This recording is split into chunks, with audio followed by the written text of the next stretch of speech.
हर एक तरीके से इस किसानों के आंदोलन को तोड़ने की कोशिश की गई। वो पैसा लेकर बैठे हुए हैं, वो खालिस्तानी हैं, ये तो पंजाब हरियाणा के किसान हैं। हर एक चीज़ को इन लोगों ने, सरकार ने, पूंजीपति वर्गों ने फैलाने की कोशिश की।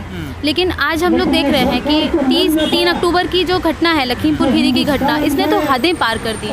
किसान जो शांतिपूर्वक तरीके से आंदोलन कर रहे हैं, उन किसानों के ऊपर जीप चढ़ा दी गई। आप लोगों को शर्म नहीं है ये काम करने में? तो ये एक बहुत ही शर्मनाक घटना है। और ये इस आंदोलन में जो लोग किसान बैठे हैं, जो आम जनता इस आंदोलन को पूरी तरह से सपोर्ट कर रही है, उन लोगों को डराने का केवल एक तरीका है कि आप लोग आंदोलन ख़त्म कर दो, वरना ये आपके साथ भी हो सकता है। ये तो इसी तरीके के तरीके ये लोग अपना रहे हैं। तो ये डराने की जो कोशिश की जा रही है, और हम लोग देख रहे हैं कि ये लगता है आपको किसान डरेंगे? नहीं, हम लोग तो देख रहे हैं। ये किसान 600 से ज़्यादा किसान शहीद हो चुके हैं इस किसान आंदोलन में। जब हम लोग आज भी 10 महीने से ज़्यादा हो गया, आज भी जब हम लोग बॉर्डर पर जाते हैं और किसानों के साथ बात करते हैं, तो किसान हमें बोलते हैं कि हो जाए, चल रहा है आंदोलन, जब तक कानून वापस नहीं होंगे हम बैठे हैं आंदोलन करने के लिए। तो किसानों को अगर डरना होता तो वो इतने बड़े बड़े वाटर टैंक से इतने बड़े बड़े पत्थर हटा के वो जो 26 नवंबर को आके बॉर्डर पर बैठे, किसानों को अगर डरना होता तो वो बैठते नहीं। किसानों को अगर डरना होता तो 10 महीने तक ये आंदोलन नहीं चलता।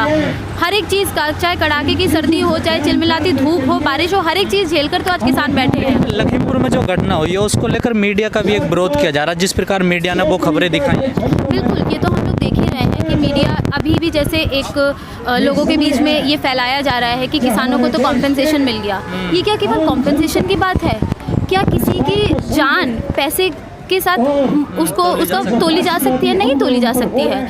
एक बात ये, दूसरी बात ये कि ये घटना कोई आइसोलेटेड तरीके से हम लोग नहीं देख सकते। ये घटना को हम लोग को पूरी तरीके से देखना पड़ेगा कि ये कैसे करके गठजोड़ है, एक नेक्सस है between the administration, the politicians और ये गुंडे लोगों के बीच में, हूलिगन्स के बीच में। तो इसको एक गठजोड़ के रूप में ही हम लोगों को देखना भी होगा कि ये घटना कोई आइसोलेटेड कोई घटना नहीं है। ये घटना है पूरा एक किसान आंदोलन को ख़त्म करने के लिए घटना। और मीडिया जिस तरीके से अभी प्रचार कर रहा है कि उनकी तो मांगें मान ली गई हैं, इस घटना को लेकर भी जो प्रचार किया जा रहा है कि उनको तो कॉम्पेंसेशन, घटना तो घट गई, इसका जिम्मेदार किसे मानते हैं? हम इस सिस्टम को ही इसका जिम्मेदार मानते हैं। ये जो घटना घट रही है, बिल्कुल प्रशासन का फेलियर रहा है।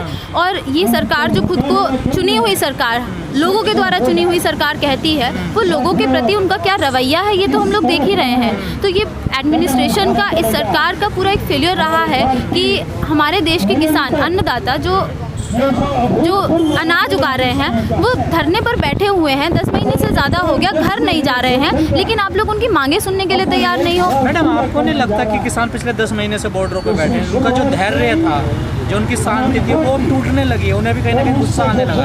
देखिए, बात ये है कि इतना एक लंबा समय हो गया है, लेकिन आंदोलन की धरती पर जाकर हम लोगों को देखना चाहिए। जब ये आंदोलन शुरू हुआ था तो हम लोग जब किसानों से जाके बात करते थे तो वो लोग बोलते थे कि अरे दिवाली भी यहीं मनानी पड़ेगी तो मनाएंगे हम। और हम देख रहे हैं कि दिवाली का वक्त आ गया और वो लोग बैठे हुए हैं। तो 10 साल ये बोल रहे हैं वो 10 साल भी बैठना पड़ सकता है। हाँ, तो वो लोग तो बोल रहे हैं कि 4 महीने बैठना पड़े, चाहे 4 साल बैठना पड़े, 10 साल बैठना पड़े, हम लोग बैठेंगे।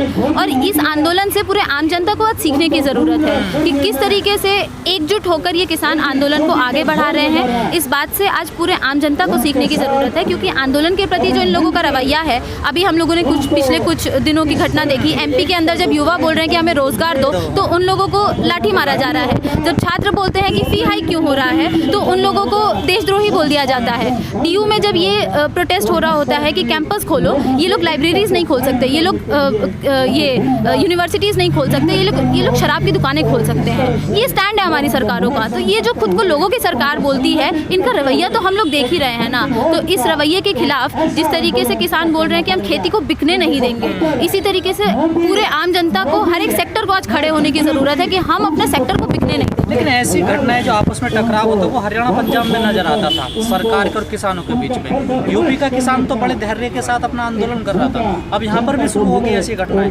कई सारी घटनाएं आ गई अब सामने। धैर्य के साथ तो देखिए, पंजाब और हरियाणा का किसान भी आंदोलन कर रहा है। किसानों के ऊपर तो हमला किया जाता है। वो तो जब आए हरियाणा में थे तो कई घटनाएं आमने सामने टकराव हो गया ना पुलिस और किसानों के बीच। किसानों को तो यूपी में ऐसा नहीं हुआ था अभी तक। किसानों को तो अपना बचाव करने के लिए तो कुछ करना पड़ेगा, लेकिन बात यह है कि इन लोगों का आंदोलन बहुत शांतिपूर्ण तरीके से चल रहा है। और यूपी में ये लोग समझते हैं कि हमारा जोर चलता है। ये लोग समझते हैं कि यूपी के किसान कुछ बोलेंगे नहीं, ये लोग समझते हैं कि यूपी के लोग कुछ बोलेंगे नहीं। लेकिन अगर हम लोग आम जनता से जाके बात करेंगे तो ये लोग जो बड़े बड़े पोस्ट पर बैठे हैं, बीजेपी के एमएलए एमपी, ये लोग एक स्टेटमेंट तक दे नहीं पा रहे हैं। इन लोगों को पता है कि खिलाफ में स्टेटमेंट दे नहीं सकते हैं और सपोर्ट में बोलेंगे तो पीटे जाएंगे। आज आम जनता का जो रुख है। लेकिन सवाल वही है ना, कितना ही घटना, कितना ही शोषण, कुछ भी हो जाए, रोजगारी बेरोजगारी कुछ भी हो जाए, पर सरकार के पास तो ऐसे हथखंडे हैं ना, लोग तो गुमराह हो जाते हैं 2 मिनट में। हम मंदिर बनवा रहे हैं, हम ये हो रहा, वो हो रहा। यही काम आज जो कॉन्शियस लोग हैं उन लोगों को करने की ज़रूरत है। एक चीज़ हम लोगों ने देखा कि मीडिया के द्वारा बहुत कुछ ऐसा प्रचार कराया गया कि किसान आंदोलन में खालिस्तानी लोग हैं, पंजाब हरियाणा के लोग हैं, बहुत कुछ इन लोगों ने प्रचार किया। लेकिन हम लोग देख रहे हैं कि फिर भी आज आम लोग समझ रहे हैं। जिस तरीके से इन किसानों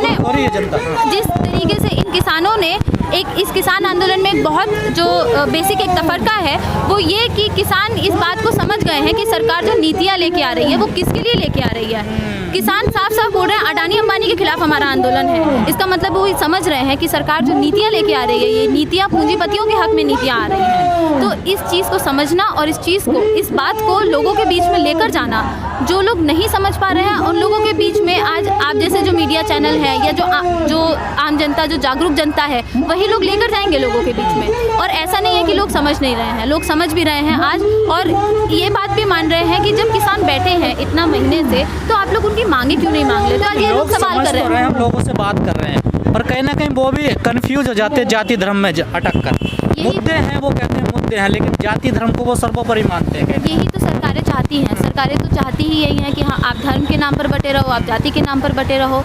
लेकिन किसान आंदोलन से जो सीखने की हमें ज़रूरत है वो ये कि हम लोगों ने देखा इतने महीनों से जो आंदोलन चल रहा है, धर्म के नाम पर कोई भेदभाव नहीं, जाति के नाम पर कोई भेदभाव नहीं, कुछ तो नहीं है।